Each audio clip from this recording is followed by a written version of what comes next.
ሰላም ጤና ይስጥልን ወደ ሸገር ታይምስ ቤተሰቦች እንደምን አላችሁ? የሰዓቱ ዜናችንን ነው ተጀመረ። አበይት ጉዳዮችን አስቀድመን እናስተዋውቃችሁ። ጠቅላይ ሚኒስትር አብይ አህመድ በኦሮሚያ ክልል በነበራቸው ጉብኝት በወለጋ ልማት እንጂ የወለጋ ቡና ውስጥ መገዳደል አልነበረብንም ሲሉ ጸጸታቸውን ተናግረዋል። ጠቅላይ ሚኒስትሩ ወለጋን ለመቀየር ያቀረቡትን አማራጭ ዜናችን ይመለከተዋል። የኢትዮጵያ ብሔራዊ ምክክር ኮሚሽን በትግራይ ክልል ጉዳይ አዲስ አበባ ላይ ወሳኝ መድረክ መጥራቱን ይፋ አድርገዋል። የዜናችን ሌላኛው ትኩረት ነው። በኢትዮጵያ የሚጠበቁት የእስራኤሉ ፕሬዝዳንት በመካከለኛው ምስራቅ የእስራኤል አዲሷ ባላንጣ የሆነች የመጣችው ቱርክን እየመሩ የሚገኙት ፕሬዝዳንት ረሲፕ ታይብ ኤርዶጋንን ተከትለው አዲስ አበባ የሚገቡት የእስራኤሉ ፕሬዝዳንት ጉብኝት ምን ይመስላል እንመለስበታለን። በዛሬው ዕለት የህወሓት ኃይሎችን ከዱ የተባሉት 3 ጀነራሎች ጉዳይ የዜናችን ትኩረት ናቸው። ከዚህ ጋር በተያያዘ ወደ ትግራይ ክልል አትበሩም በሚል አየር መንገድ ውስጥ የታገዱትን የፈረንሳይ ዜና ወኪል ጋዜጠኞችን ጉዳይም የምናገራቸው ይሆናል። እንደተለመደው እየሰማችሁን አብራችሁን ቆዩ።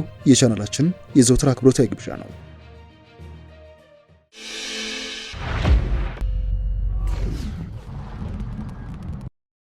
ከሰሞኑ በወለጋ የተለያዩ አካባቢዎች የተዘዋወሩትና ከፍተኛ ባለስልጣኖቻቸውን አስከትለው ሲዘዋወሩ የነበሩት ጠቅላይ ሚኒስትር አብይ አህመድ በወለጋ ልማት እንጂ በወለጋ ቡና ውስጥ መገዳደል አልነበረብንም ሲሉ በኦሮምኛ ባስተላለፉት መልእክት ጸጸታቸውን ተናግረዋል። ጠቅላይ ሚኒስትሩ ወለጋ ውስጥ የቡናን ምርትና ምርታማነትን መጨመር፣ ቡና ለቅመን ለገበያ ማቅረብ፣ ኤክስፖርት ማስፋትና ከፍ ያለ ልማት ማለም እንጂ ቡና ውስጥ መገዳደል አይገባንም ነበር ሲሉ ይፋ አድርገዋል። ጠቅላይ ሚኒስትሩ በወለጋ አካባቢ ለሚንቀሳቀሱ የኦሮሞ ነጻነት ሰራዊት ወይንም ኦነግ ሸኔ ኃይሎች የሰላም ጥሪ ያቀረቡ ሲሆን ይህ ምዕራፍ ሊዘጋ ይገባል ሲሉ በዚሁ በኦሮምኛ ቋንቋ ባሰሙት ንግግር መልእክት አስተላልፈዋል። በወለጋ ዞኖች የተዘዋወሩ ጠቅላይ ሚኒስትሩ ነቀምቴን በምሬት መገንባት አይቻልም ሲሉም ተደምጠዋል። ጠቅላይ ሚኒስትሩ የቡሳ ጎናፎ ኦሮሚያ የተቀናጀ ምግብ ኢንዱስትሪ ማስጀመሪያ መርሃ ግብር ላይ ባደረጉት ንግግር የግዙፍ ኢንዱስትሪ ማዕከል በቆሎና ሌሎች የግብርና ምርቶችን እዛ በማቀነባበር ለአርሶ አደሩ የተሻለ ገቢ የሚያስገኝ ሲሆን ለበርካታ ወጣቶችም ሰፊ የስራ ዕድል ይፈጥራል ብለዋል።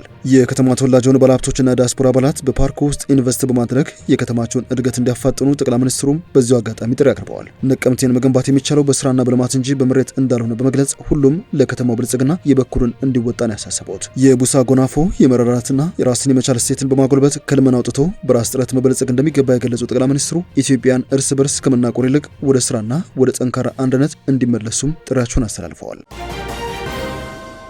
ዜናችን እንደቀጠለ ይገኛል። የእስራኤሉ ፕሬዝዳንት በኢትዮጵያ ይፋ የስራ ጉብኝት ያደርጋሉ ተብሏል። ፕሬዝዳንቱ ኢትዮጵያ ለጉብኝት ስለመሆኑ የሀገሪቱ መገናኛ ብዙሃን አስታውቀዋል። የእስራኤሉ ፕሬዝዳንት ኢሳቅ ሄርዞግ በሚቀጥለው ሳምንት ነው ለይፋ የስራ ጉብኝት ወደ ኢትዮጵያ እንደሚመጡ የተነገረው። እንደ ታይምስ ኦፍ እስራኤል ዘገባ ከሆነ ፕሬዝዳንቱ በኢትዮጵያ የአንድ ቀን ጉብኝት የሚያደርጉ ሲሆን የፕሬዝዳንቱ ጉብኝት ዋና ዓላማ ግን እስካሁን ድረስ በይፋ አልተገለጸም። ከቅርብ ጊዜ ወዲህ በኢትዮጵያ ጉብኝት እያደረጉ የሚገኙ የመካከለኛው ምስራቅ እንደዚሁም የምዕራባን ሀገራት መሪዎች ቁጥራቸው እጅግ እየጨመረ ይገኛል። ከቀናት በፊት የቱርኩ ፕሬዝዳንት ረሲፕ ታይብ ኤርዶዋን በአዲስ አበባ ጉብኝት ያደረጉ ሲሆን በአፍሪካ ቀንድ አዲስ ጦርነት ማየት እንደማይፈልጉ መናገራቸው ይታወሳል። ፕሬዝዳንቱ እስራኤል ለሶማሌላንድ የሰጠችውን የሀገርነት እውቅና የተቹ ሲሆን ሶማሌላንድም የፕሬዝዳንት ኤርዶዋን ንግግርን ተቃውማ መግለጫ መውጣቱ አይዘነጋም። በመካከለኛው ምስራቅ የእስራኤል አዲሷ ባላንጣ የሆነች ብቅ ያላቸው ቱርክ ፕሬዝዳንቷ በአዲስ አበባ ጉብኝት ካደረጉ በኋላ የእስራኤሉ ፕሬዝዳንት ኤርዶጋንን ተከትለው ወደ ኢትዮጵያ መምጣታቸው በመካከለኛው ምስራቅ እንደዚሁም በአፍሪካ ቀንድ የታየ የሚገኘውን ያለአሰላለፍ ፍትጊያ በግልጽ የሚያሳይ ነው ተብሏል።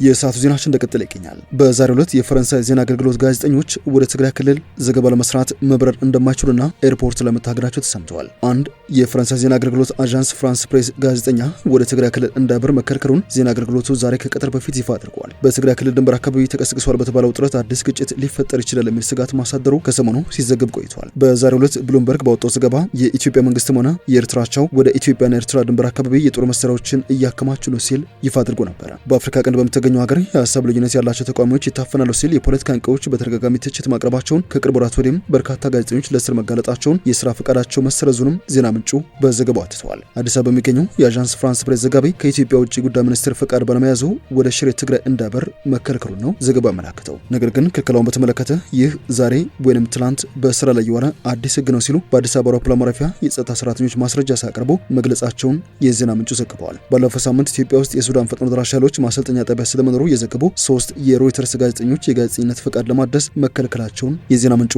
ይፋ ማድረጉ አይዘነጋም።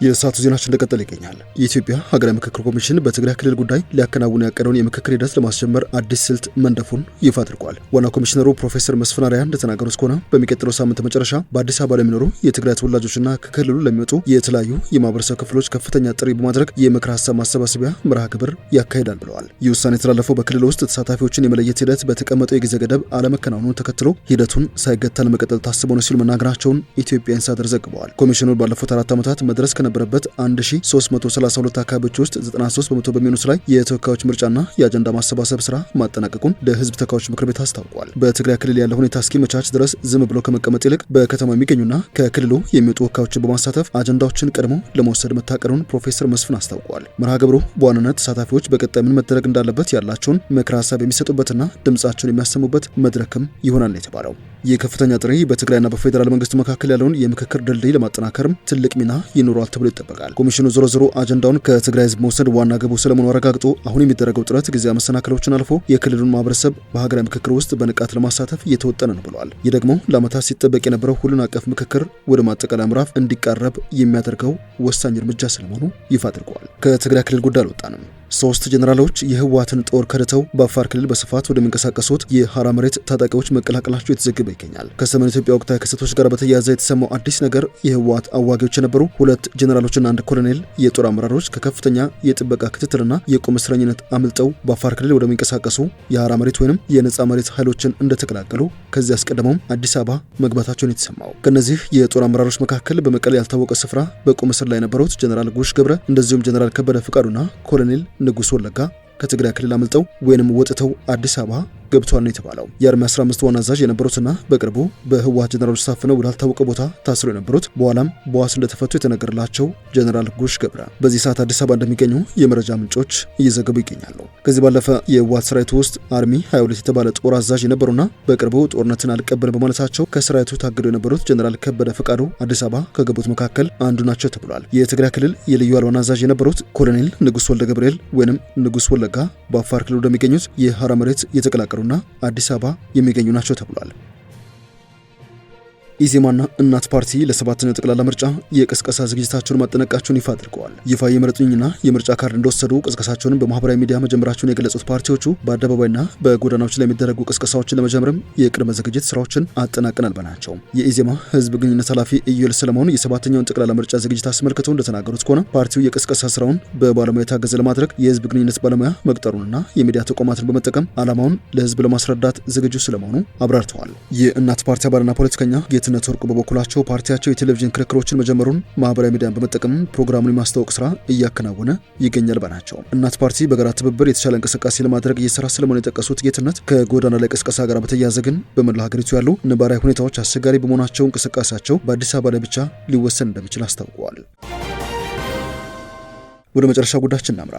የኦሮሚያ ክልል ርዕሰ መስተዳድር አቶ ሽመልስ አብዲሳ የሌላን ሀገር እጅ የማየት ምዕራፍ እየተዘጋ ነው ብለዋል። ርዕሰ መስተዳድሩ በኦሮሚያ ክልል የቡና ጎኖፋ ኦሮሚያ የተቀናጀ ምግብ ኢንዱስትሪ ግንባታ ማስጀመሪያ መርሃ ግብር ላይ ባስተላለፉት መልእክት የመደመር እሳቤ መሰረት በማድረግ የህዝቡን የጋራ እሴትና የገዳ ስርዓት ፍልስፍናን በማዋሃድ የተለያዩ ተግባራት እየተከናወኑ ይገኛሉ ሲሉ ተደምጠዋል። በክልሉ ከቅርብ ዓመታት ወዲህ ከ20 ሺህ በላይ የቡራ ቦሩ ትምህርት ቤቶች፣ ከ660 በላይ የህብረተሰብ ፋርማሲዎች እንደዚሁም ከ7300 በላይ የቀበሌ አስተዳደር ጽህፈት ቤቶች ገንብተናል ብለዋል። የቡሳ ጎኖፋ ኦሮሚያ የተቀናጀ ምግብ ኢንዱስትሪ ግንባታ በተያዘለት ጊዜ ለማጠናቀቅ በትኩረት እንደሚሰራ አረጋግጠው ፋብሪካው ሲጠናቀቅ የአርሶ አደሮችና የሀገሪቱን ኢኮኖሚ እድገት ወደ ተሻለ ደረጃ ለማድረስ የበኩሉን ሚና ይጫወታል ባናቸው።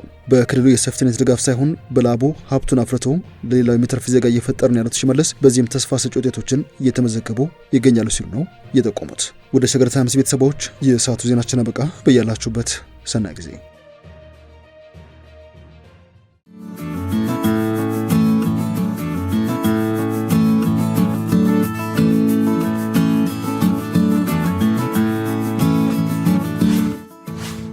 ሸገር ታይምስ ሚዲያን ሰብስክራይብ በማድረግና ደወሉን በመጫን ይከተሉን።